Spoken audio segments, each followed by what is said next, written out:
Hi, Ellie, and everyone at the Gelogia stream. All the Orville fans, how are you? This is Scott Grimes, aka Gordon Malloy. Thank you so much for watching this. We are all about our fans. We wouldn't be doing this if it wasn't for our fans. We are in the middle of third season. We were in the middle of doing the third season, but something came up while we were filming. But we're going to continue. It's going to be the best season ever. Hope you enjoy this YouTube channel. This is Captain Gordon Malloy saying... Excuse me. Oh, shit. Captain? Sorry, Commander. That's right. This is Lieutenant. What are you? You're Commander. I'm Commander. Commander, sorry, yeah. This is Lieutenant Gordon Malloy saying thank you, and I hope you enjoy the channel. I'm sorry that I swore, Commander. Get out of my seat. Okay, sorry. Yeah.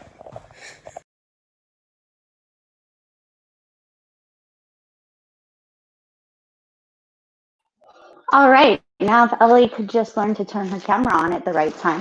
Thank you so much, Gordon Malloy. Thank you, Kelly. It's wonderful to have all you here again for yet another family night on the Orville. Today is pretty exciting. He told me not to call him the Krill expert, but we have probably the Krill's biggest fan waiting backstage to talk to us about the Krill and how he sees them, and we're all going to discuss how we view the Krill, what we expect to see coming up in season 3, because it is here. It's on its way. Sorry, I should say that. It is coming, and we need to be prepared. We need to basically have all of this down pat, these 2 seasons. And so today, let's go over the Krill. Without further ado, let me bring my Krill fan guests on. Johnny, how are you doing, sir? I am okay. How are you? I'm doing very well, thank you. Before we get started with everything, you and I were kind of talking backstage. You do have a YouTube channel, and you're looking to get something started with that. Do you want to share with everyone what you're trying to build with that? I mean, basically, what I'm just trying to do, like a Krill cast, like a podcast, really. But you know, the idea has been tossed at me, like doing a mystery science theater 3000 style, you know, and just watch like pretty much any kind of old movies you might find on an Orville shuttle in the archives, and you know, as a Krill, you know, information gathering. I thought it might be fun, but you know, we're tossing the idea around. I do have a channel. It's there. You can subscribe to it, but you know, as of yet, there's no content. So okay, which is very exciting. And of course, we all want to promote our brothers and sisters in content creating for the Orville. Let me go ahead and say hello, Mr. CCDV, Jim Henry, Adega Outlaw, Mando, live at the Love Shack, Positive Candor, my #1 love. Kai is in the house. Who else? Who am I missing? Somebody just like wave. Louise, I saw Louise Hail earlier. Johnny, I like that. That's okay, I like you. You just missed our fun little beginning. Okay, that's interesting. We'll talk about that. The first thing I really wanted to talk about is why the Krill. Why the Krill, Johnny? Like they can't be everyone's favorite. I don't know. In the chat, if you like the Krill, give us a thumbs up. But Johnny, why the Krill? You know, I feel like there's a lot of mystery wrapped in them. I feel like that's a lot of that's on purpose from like Seth and the team. We focused a lot on the Mocklins in season 1 and season 2 of the Orville. I mean, there was everything about the Mocklins. It was all about the Mocklins. But the Krill were there, and beyond that, they played like a pivotal role once or twice in a couple of major episodes, for me at least. And I think we're going to see a lot of them coming up in maybe season 3, maybe season 4. I'm not sure. You know, I'm not part of the crew, so I'm only speculating here. I got real disappointed when I didn't see any of Krill in the remainder of season 3, and it was just like tomorrow. Right. Great episodes, but. Sorry. Hi, Yosef. Hello, Crab. Welcome. I don't think I've seen you before. What episodes are you talking about in specific where you felt like they had their moments, I guess? Which episodes are we really talking about?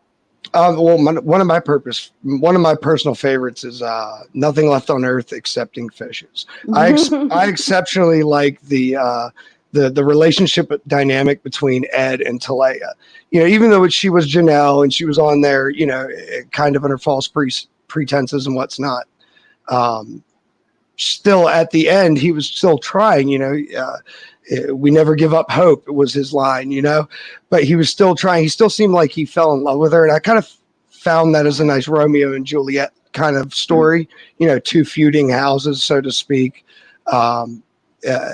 Where, you know, the two major members have maybe fallen in love. But beyond that, you know, a lot of the Krill political structure interests me. You know, it's obvious that the priesthood, the worship of Avis plays a major role in Krill society. But why is that? You know, how did that come to be? Was this because the ruling class of the Krill found that it was easier to control and enable the masses because of, you know, inducing Avis? Was this always something that came around, you know, from like history, or did they just create Avis, so to speak? That's interesting because I've wondered the same things myself. How did this come to pass? And we joke about Avis being a dealership here, and that's actually funny because I was driving around and I saw an Avis car dealership and I took a picture. I actually got an Avis rental for my vacation last year, so I'm Avis proud. So was it because of the Orville? Yeah, well, no, mainly it was because of pricing. I actually tweeted something out and they sent me a coupon. Actually, they were like, "Hey, we heard you want to get an Avis rental," and I think it was just a bot, but I used it. So, hello, Alicia. Hi, Peggy. Hi, Trey. Jaloja. I can't remember how I did it. I did something that. Wait, you have like an Illuminati? You have an Illuminati for the Jaloja? That's not Illuminati. Wait. Look, it's like, calm down. It's like the rocket ship. You know, and I do have my shirt, and thank you so much for that. That is a very nice shirt, by the way. It is. It's good quality, right? It is. Orville Nation had her on. I think her name was Nancy, and so she's got this whole like store. She does some really cool stuff. But I thought maybe we'd coordinate, so we're both wearing the same shirt. Unfortunately, I'm actually wearing. I figured because it's Krill. Here, let me. Yeah. Oh yeah. Sorry. Let me. The official, Fox, you know, like wardrobe. I figured I would go with that since we're talking Krill. I love it. That's awesome. So. Avis teaches the Krill that Krill is the superior race, right? The superior species. Why? And this is all speculation, really. There are things that can relate to that to a certain extent in our world today. Why do you think that Avis basically became this god to them that said, curse all other species? Well, I mean, they kind of hinted to that in Nothing Left on Earth Excepting Fishes, where Ed was basically telling her, you know, from what I know of your people, you were a lot less fanatical before you left your home world. What that all entails, we're still really in the dark about that. I mean, keep in mind, like the Ankana, if you actually like run the Krill translation, it's just a bunch of numbers. So, you know, it was very early on. It's a very early concept. So I feel like they're leaving the door open for a lot of that. Now, where he came from, that's a lot of speculation at this point. It's like, was this a god from their previous history, or is this something that they just created? And if you look at the comics, the Word of Avis Part 1 and 2, you can see that even humans found the idea of Avis as appealing, so to speak. So it's going to be interesting to see how they kind of explain that. No, and I want to go ahead and ask the chat. I know there's been a lot of talk, especially on Latchcom and everything, that Avis is a Q like character. I found out what that actually means. People were saying it for the longest time. I was like, what's a Q character? Star Trek? I don't know Star Trek. I was just told it's someone that's like pretty much powerful and gets everything they want, or something like that. So when people are talking about it being a Q character, sorry, hi Mountains, Hi, DJ. I don't want to miss anyone. I think I might have missed someone. I'm sorry, going to I'm miss a trying whole to- bunch of people. I can already see Alicia is asking questions and whatnot, but I'm going to let you run your streams. Oh, no, thank you. Thank you. Let's see. I didn't even see it. John, why are you fascinated with the krill more than other alien species? Again, I kind of feel like it's the xenophobic nature of them. Like Ed pointed out that when they left their home world, they became more xenophobic, more fanatical, more crazy, or more religious, so to speak. I don't want to offend anybody in that regard. Right. They were saying like how, hello, Bird, how they were normally when we go beyond space exploration, we kind of realize everything's a little bit bigger, but the krill responded differently. They responded Right. the opposite and clung to their faith harder. It's all for us. Like everything is for us. The entire universe is for us. So what drives that in the Ancana will be really interesting to see. But whatever it is, it's now created like a multiple planet civilization. So it's got to be a wonderful tool of control. That's kind of what I'm looking for in them. But the fascination, honestly, comes out. They really look like. Do you watch a lot? Have you watched a lot of Star Trek? I haven't watched any. What? Yes, I'm trying. I know. Oh No. God, my heart. Man. It's happening right on my live stream. I'm killing somebody. But it's okay. Okay.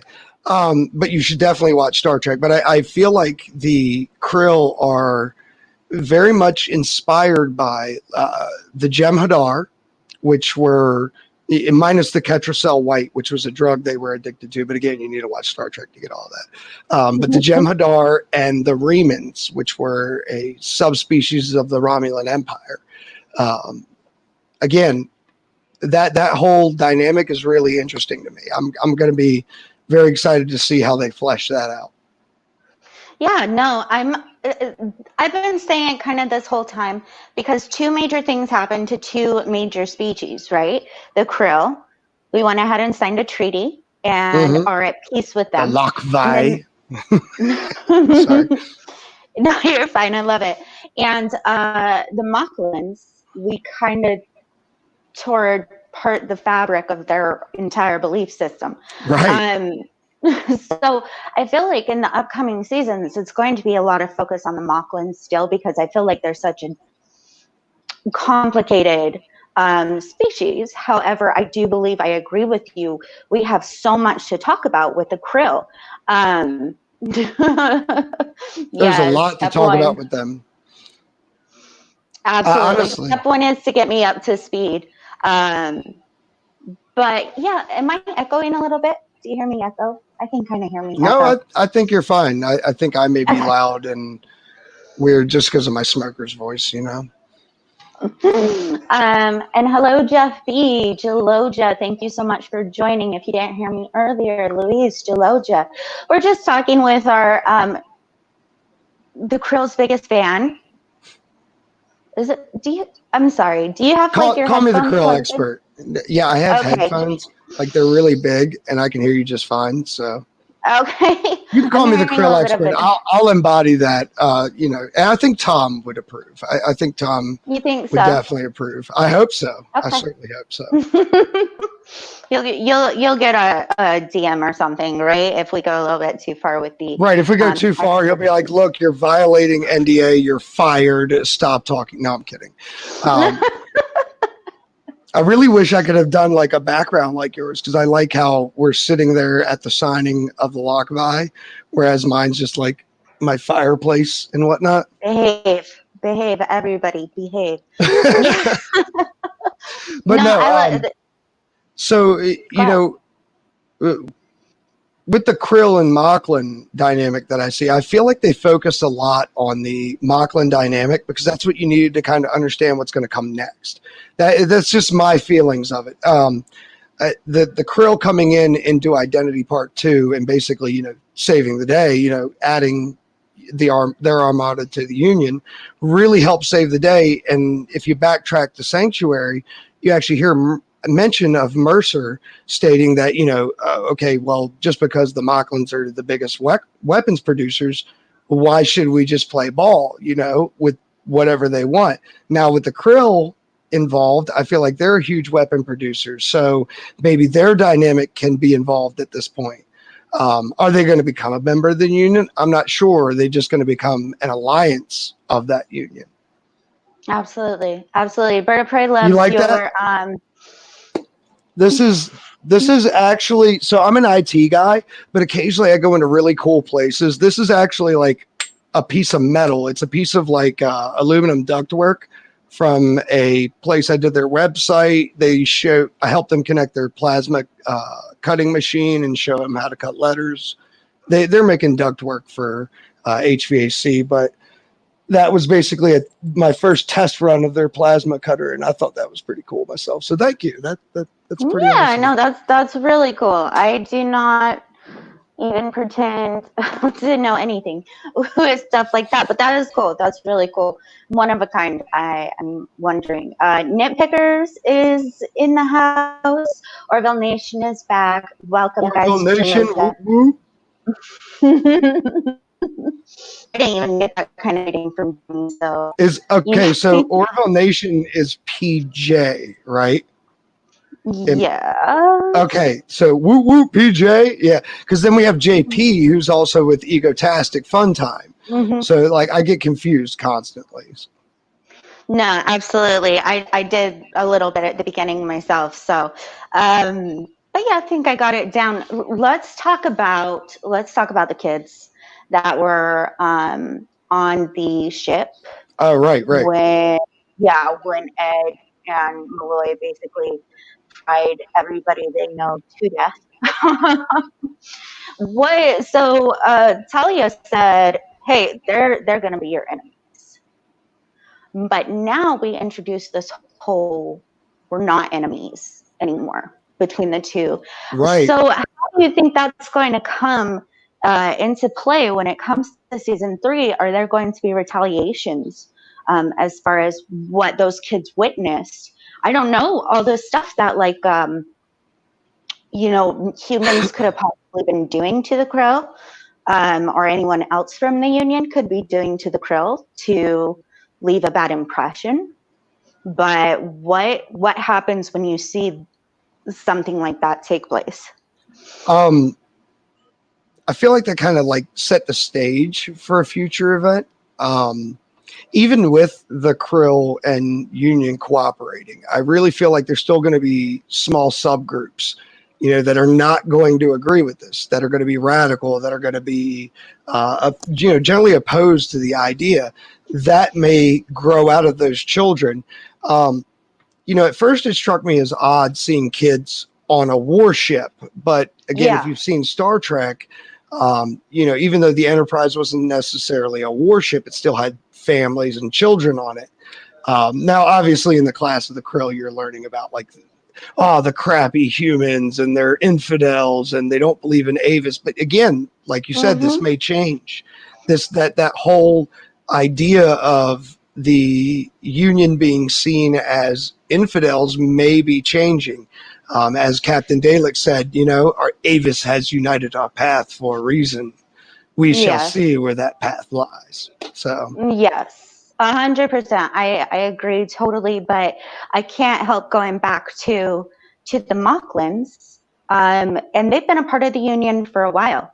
Yes, they have. And they still, I don't know if the introduction of more female Mocklins is going to change that in any way, but they still, as long as they've been a part of the Union, they've been around female officers and female children and just women in general, and they still have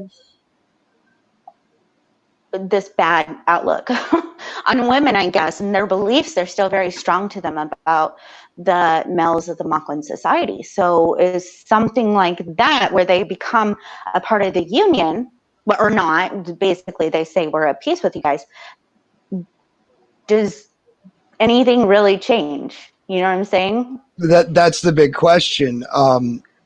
I feel like Seth and the team have used the kind of like stubbornness of Moclan culture to kind of illustrate modern day events, where modern day countries may be very stubborn to change, to new ideas, to new outlooks. So I like Absolutely. that aspect of it, but will it really change? I feel like the door's been like kind of left open there. It's kind of been left kind of creaked open. I have no idea what season 3 holds, but I know, and I wish we just knew. We're doing all this hypothesizing, and it's like, just bring us our season 3. But it is coming. Well, they love this though. They love this. I have no doubt that they lurk on everybody's stream just to get an idea of like the crazy backwoods theories that we might have and the speculations we might have, to then like, come up with a story that's even more like, because that's how I felt all through season 2. I mean, when Identity hit, I had no idea at that point that the Kalons would become the major aggressor. I had, for a season and a half, I thought, oh, the Krill are going to be the jerks here. You know what I mean? Not at all. Yes. Well, okay, so this is actually a good question from Crud, and I wonder if stuff like this. Actually, I'm gonna blow his spot up. This is my homeboy.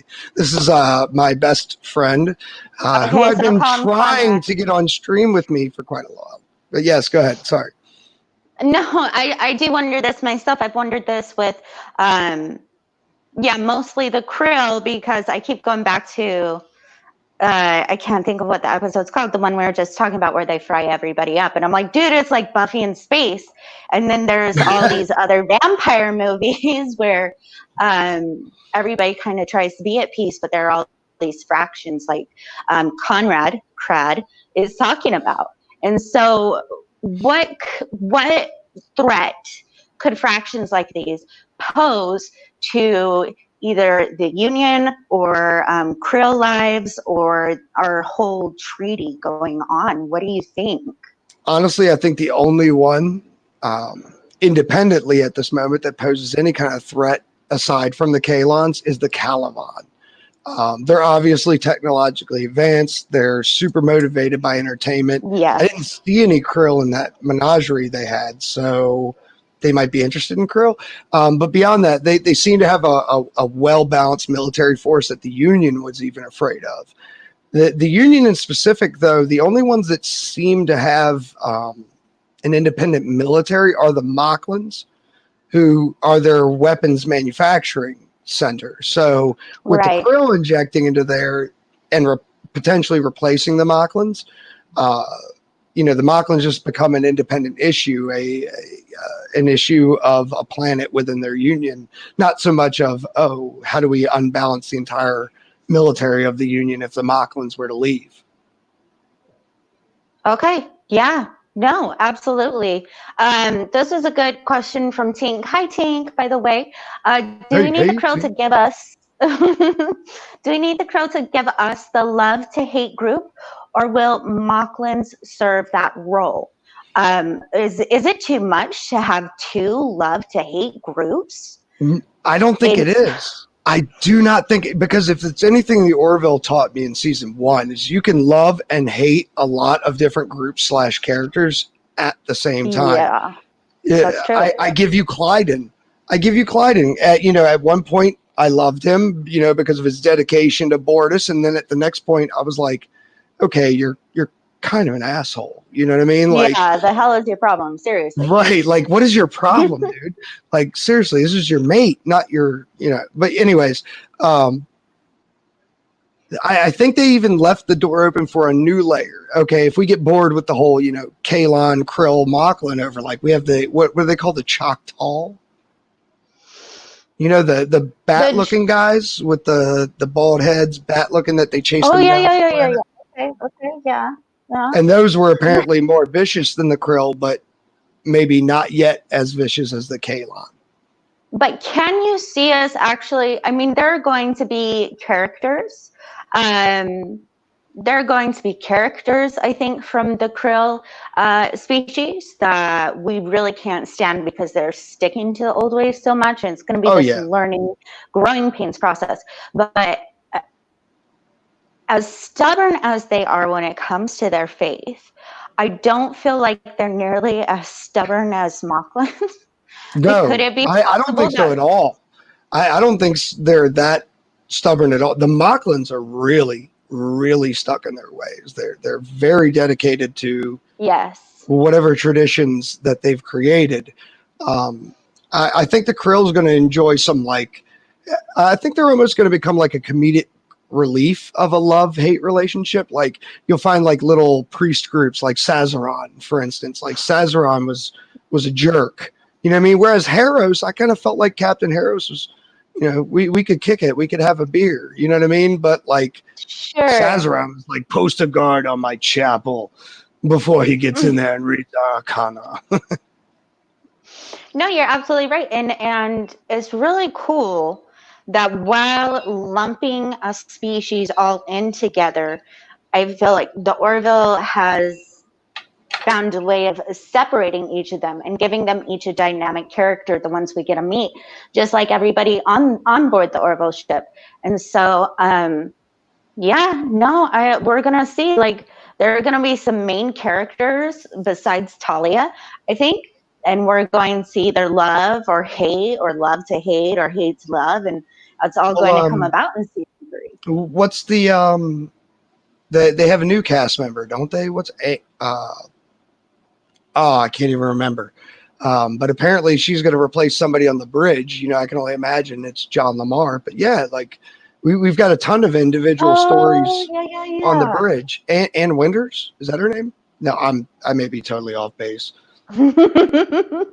False information. Don't false.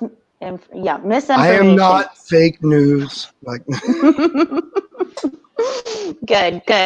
I am interested to see who comes in and out on the Orville. Maybe we see, I don't know, the Krill reluctantly having to help us with like some upgrades or something like the Mocklin. I don't know. That'll be fun dynamics. But I think a lot of it's going to be interesting to see. We had the Lockvi, which was like the peace treaty, the kind of stepping stone to that. And we even had a bump in the road because that was the whole episode of Blood of Patriots. Right.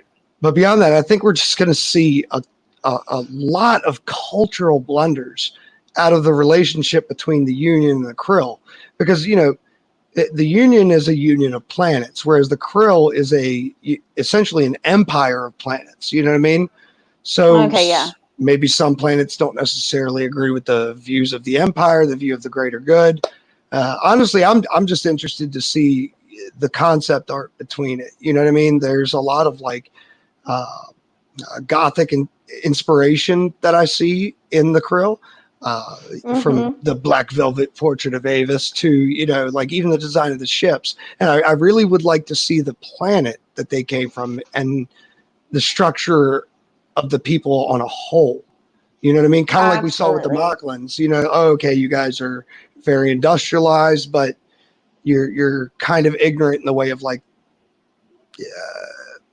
cultural items, you know what I mean? Whereas the Krill, again, super warlike, super perhaps industrial, but rather fanatic in their religion. Right. Peggy says, I would hope that we can have the Krill become more understood before the war is over so we can end up as allies. Do you see us when there's no longer a threat? Do you see us still being friends with the Krill? Absolutely. I think that the Kalon incursion has basically shown the Krill like, oh crap. They already know because they're fighting a two-front war at this point with the Choctaw. Like, oh crap, the Choctaw kick our butts at every corner. We do not need these robotic guys on the other side. Let's partner with these guys.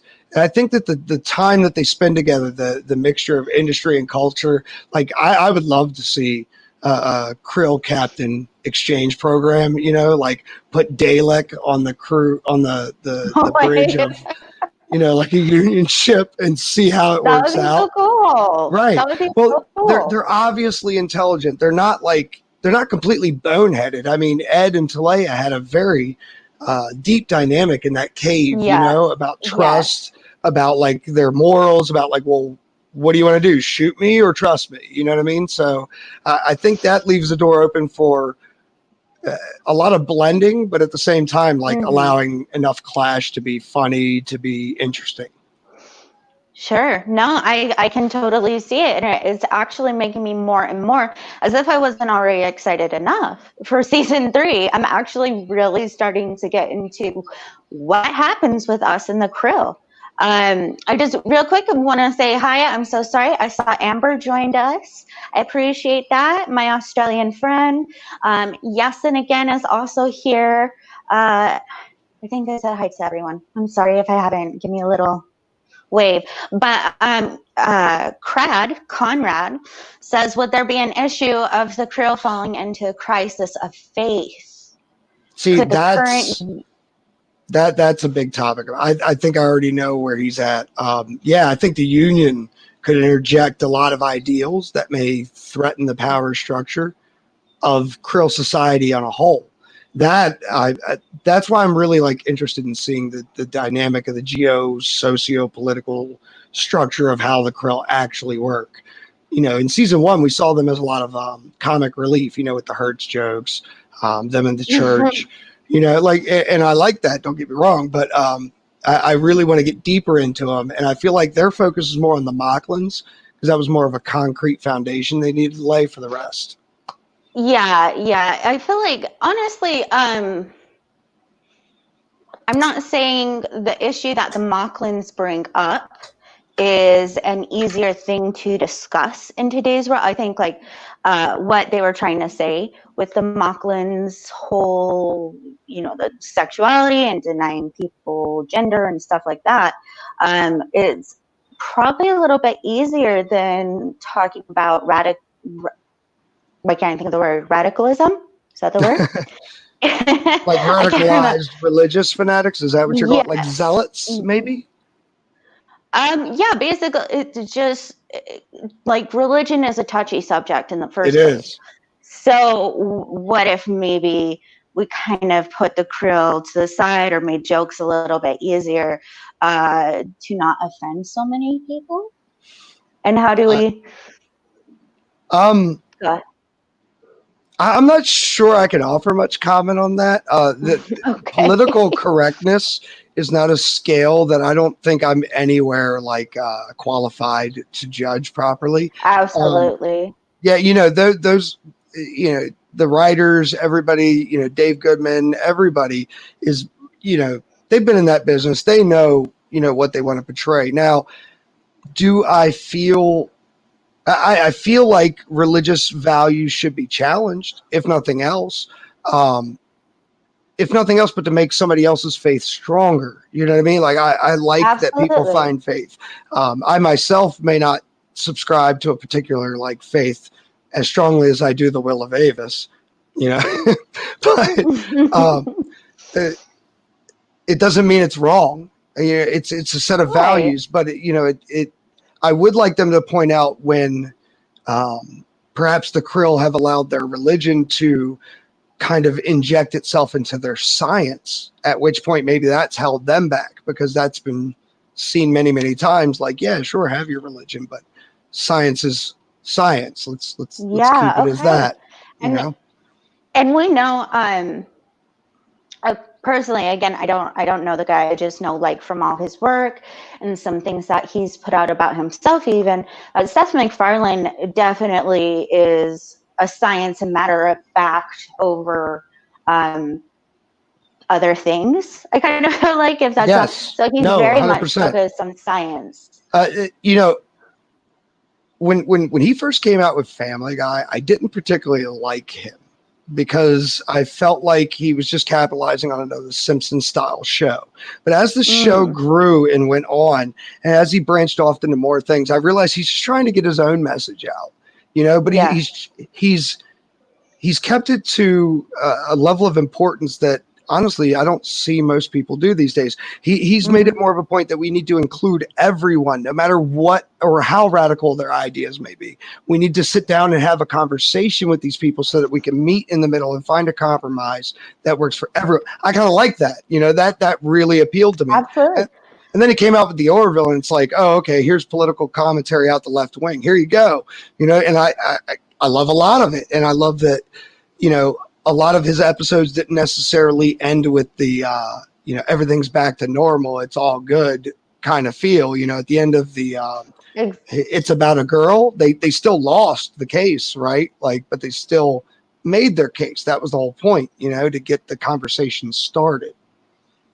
Absolutely.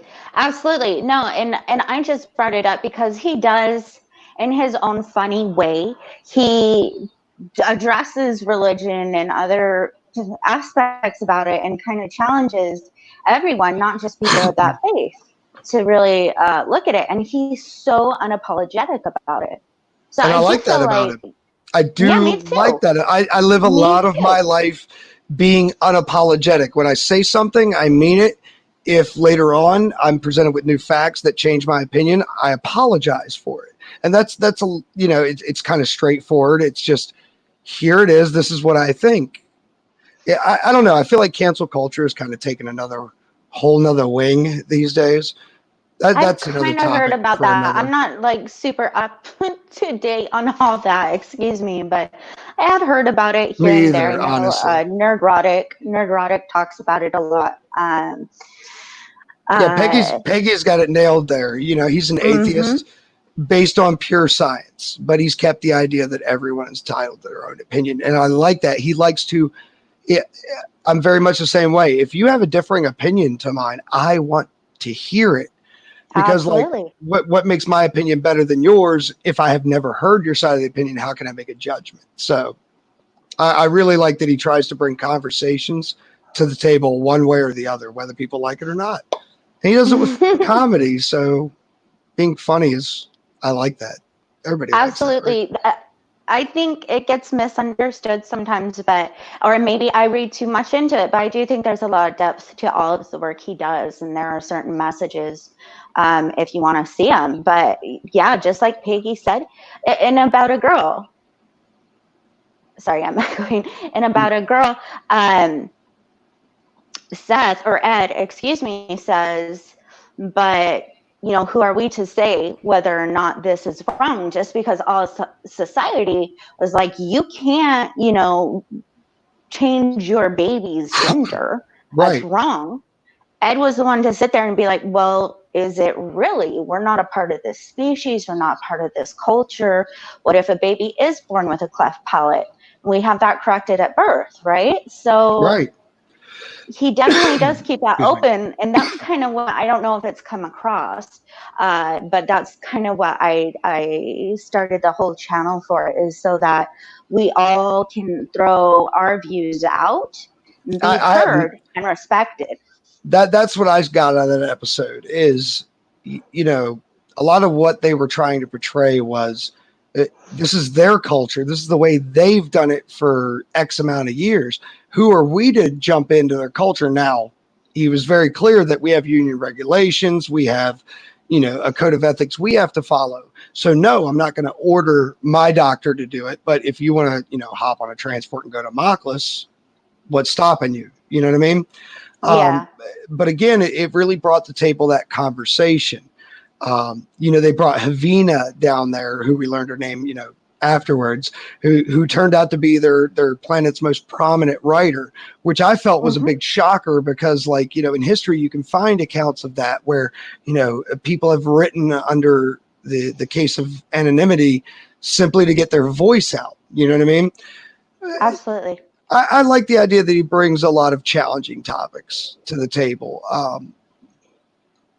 What he decides honestly, is right or wrong is irrelevant. He just brings the conversation, and that's all that matters. Exactly. And I think we've gotten a little far off from the Krill, but no, I agree. He leaves it, and everybody interprets it differently. That's why it's important for all of us to be able to talk, because maybe there's something in that episode that you caught that I didn't. Right. It questions your own morality, like Star Trek nitpickers here. The Orville ends with a question about morality rather than an answer. A lot of times it's questioning your own morality. A lot of that with the Krill, like, okay, they're clearly an empirical style society. They're a totalitarian style society with a religious rule. I'm sorry to interrupt you, but I want to go back because earlier Mr. Lundell said they're not whatever empire. They're theoretical. Is that what you said, Mr. Lindell? Wait, He said what something was to that? that extent. I can scroll back up and try to find it. It would just be easier. I'm interested in there because to me, they look like maybe not empirical, but definitely an authoritarian with maybe a monarchy.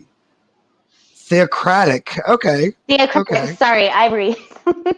Okay. Okay. I could see that. I was like theoretical. Like, wait, the Yeah, Krill? Like, theoretical. theoretical? I don't know. It's No, all I'm just messing there. around. I mess up words all the time. My fiance digs on me all the time. It's okay. Oh no, yeah. Where are we? So I'm not 100% sure what that means. I don't know if everyone in the chat knows what that means. I don't know that word. I'm sure we could obviously, Google it, but because I'm not like particularly familiar with that off the top of my head either. But I will Google it after this. That's for sure. Hello, Ensign Ricky. Your friend, your boy, has another. The show seems to be better when it questions rather than answers. Different viewpoints don't necessarily mean one is wrong, but bringing the discussion forward is key. Absolutely. And that's why he's my homie. No,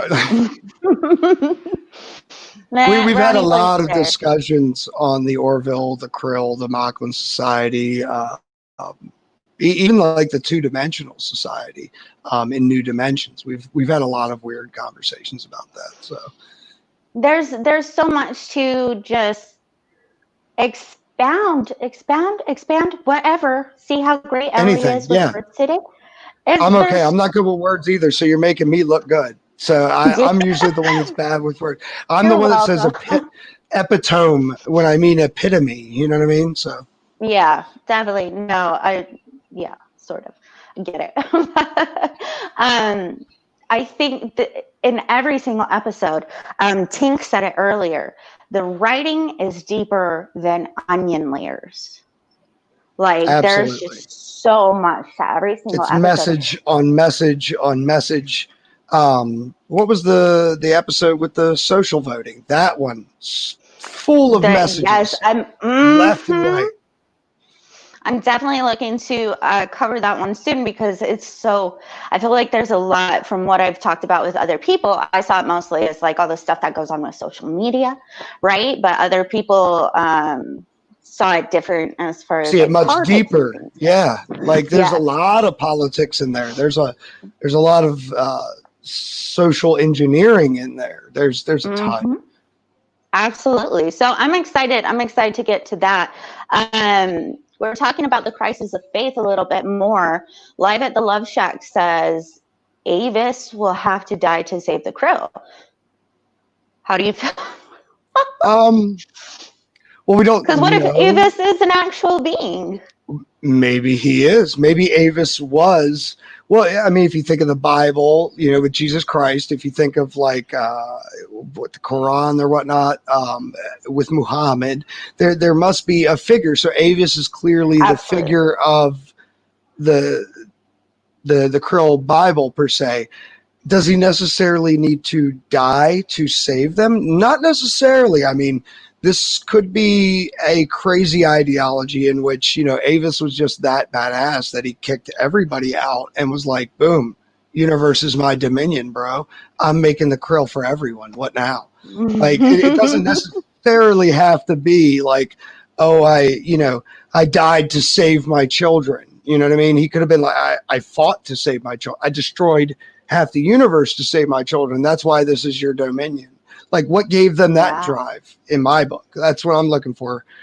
If they were less fanatical when they left their home world, what is it that the priesthood put forward that was like, you need to die for Avis? You know what I mean? You need to be warriors of Krill. We need to put kids in warships. That's how much Avis matters. Like, what brought that about? Absolutely. I'm very, very interested. I'm really hoping season 3 address it. I'm confident they will. Is how, like you're saying, when they were at their home world, I just, maybe that you get into this expanse, you live your big fish in a little pond for so long, and then you get into this big expanse and you're like, this is all here for me. This God or whatever that I have been so focused on, I put this here for me.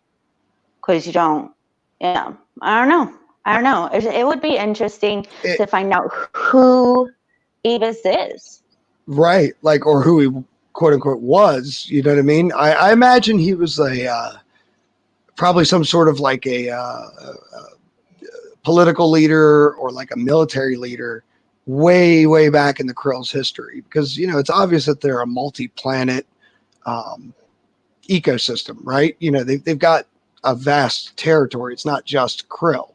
But me personally, I really want to see Krill. I've heard a lot of side mention in each episode about, like, you know, Krill shrouded in darkness. So what was it? Was it that they left their homeworld and saw light for the first time, and that was Avis? I'm not sure. There's a lot that could be dived into there. You're right, Tink. It is majority rule, the upvote and downvote. I'm not sure what he's talking about, but contradictions certainly do make life interesting. I think I would agree. I would definitely agree with that statement.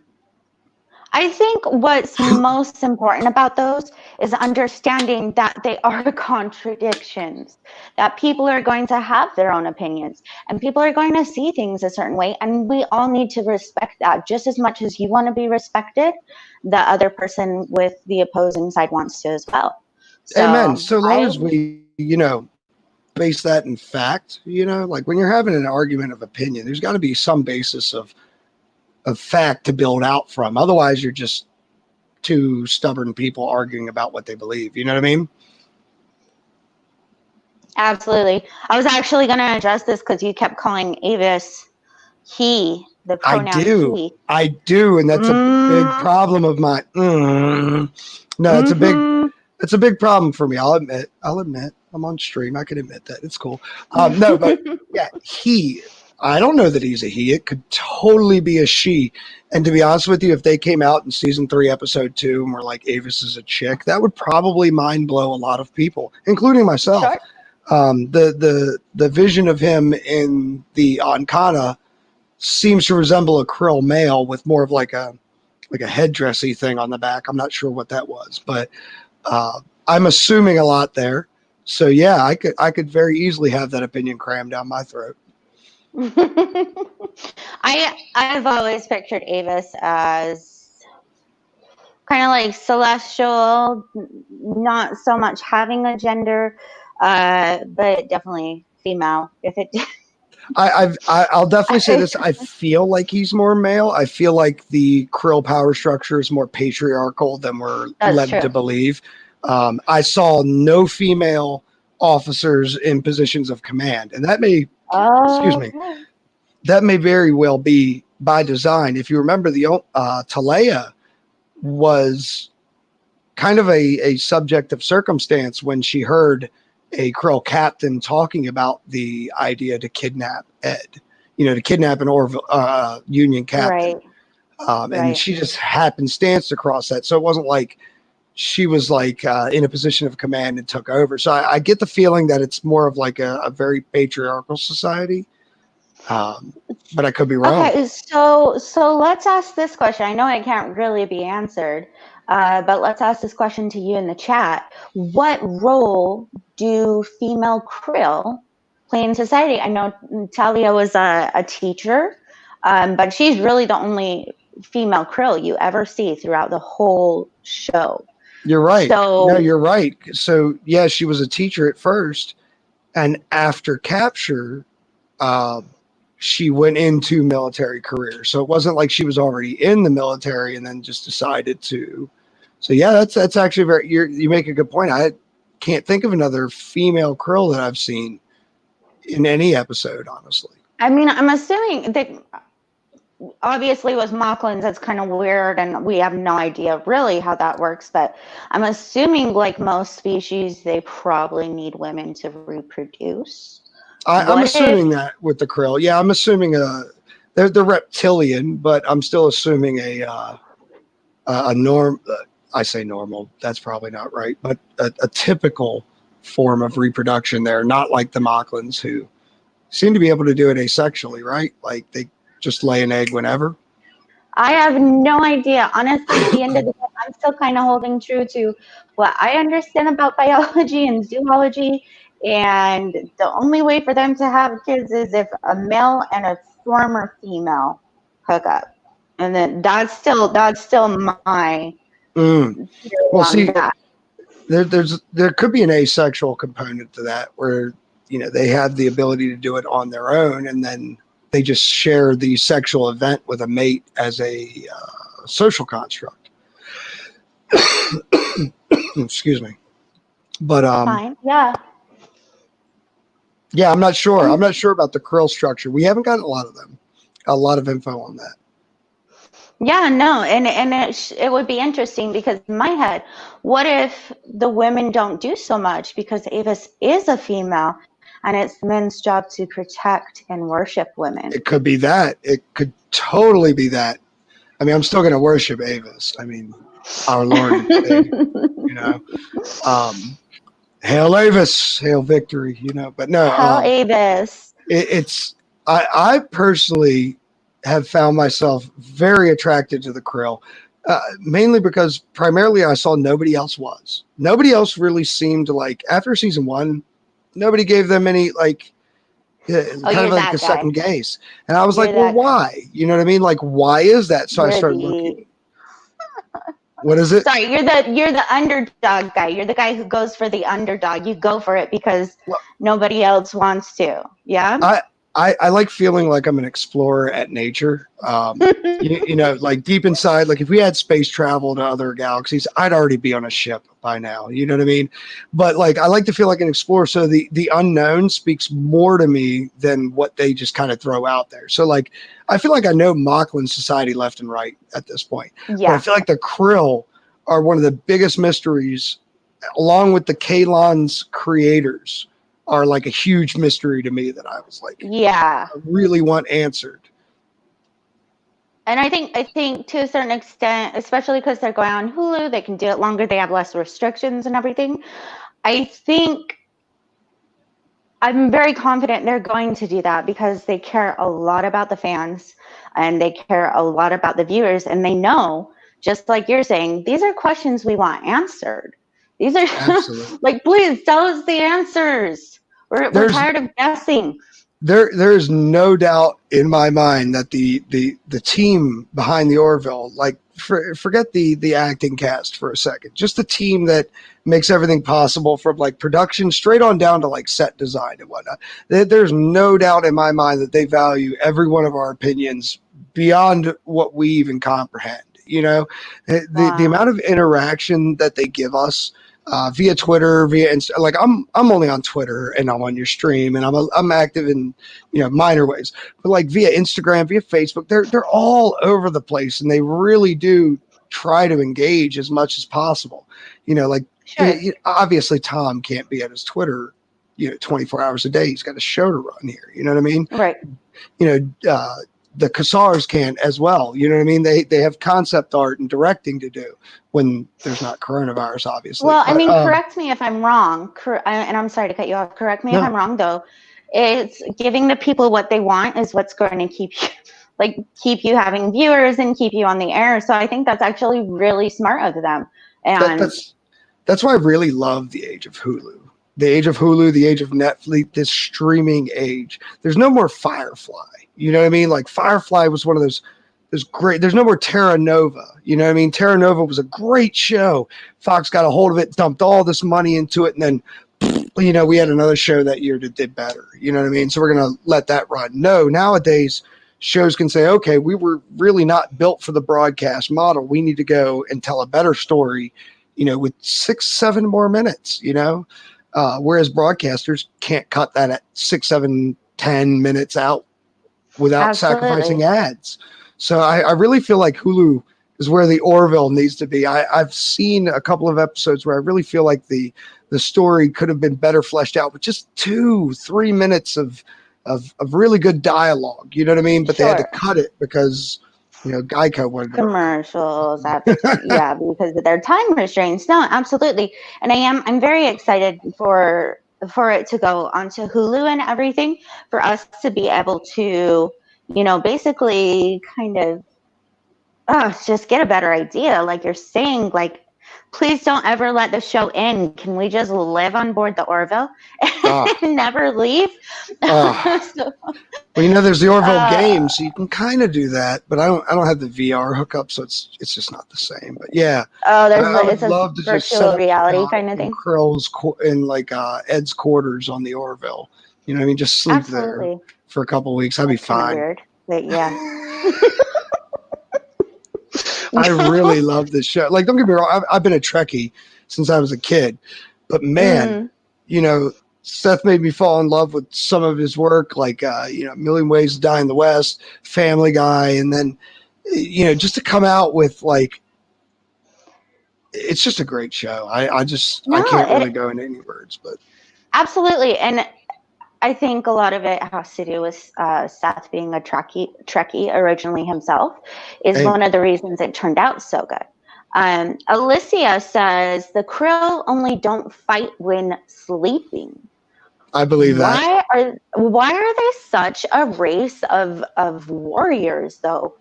Why? I mean, And I think Ricky's kind of got the point here. The Krill and the Cardassians seem very like similar society wise to me. Very secretive, very kind of totalitarian, empirical, in nature. They seem like they want to do nothing but grow their domain. And so long as it's good for Krill, who cares? right. Okay. I can definitely see that. I know that this is weird, but I find the Krill a bit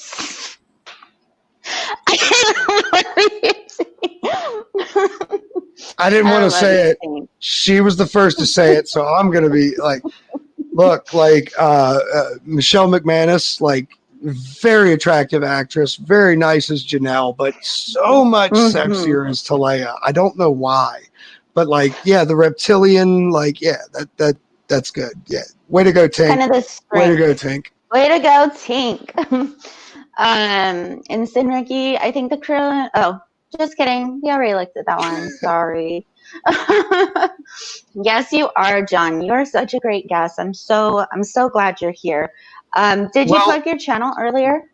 I did, but again, my channel's not really. There's no content. I got followers when I had no content. Do it. You are 100% my test run, to be honest. Like, I was actually talking to C-Rad Kriegs on the chat earlier. Like, this was kind of like getting me into, do I really want to do a stream or not? Do I have enough things to talk about with the Orville or not? So I really appreciate, you invite me on, but yeah, definitely. Johnny A. Reed on Twitter, Johnny A. Reed on YouTube, Johnny A. Reed everywhere. My name is John, but Johnny is what my family calls me, and it's the Orville family. So praise Avis. We are the Orville family. Praise Avis. Absolutely. All right, guys, that pretty much wraps up the hour. So what they're ready to go after their enemies. I really appreciate all of you guys being here, hearing Johnny out. Obviously, he has a lot of amazing ideas and theories and everything for the upcoming season. I'd love to have you on again so we could just talk more in depth about it. But I really sorry if I talk too much. That's a typical. No, I love it. I love it. I just gotta stop. No, I absolutely want you on again. Your fiance, she's kind of Krill too. Oh yeah, she's all about the Krill. She's very happy. I don't know if she'll come on, but she likes the Orville. The Krill couple. She's very happy that there's finally like a sci-fi show with slower dialogue. A lot of shows nowadays like to kind of pound you with information left and right. The Orville kind of takes it slow. It's very episodic, so she likes that pace. Very cool. Very cool. Our Krill couple. Ladies and gentlemen, the Orville family's Krill couple right here. Thank you so much for being on. I love all of you so much. Please set that reminder, whatever you got to do, to make it to next week's family night on Monday. And Jaloja, I love you all so much. Jaloja long and prosper. Yes. Thanks again, Ellie. Yeah. Bye, guys.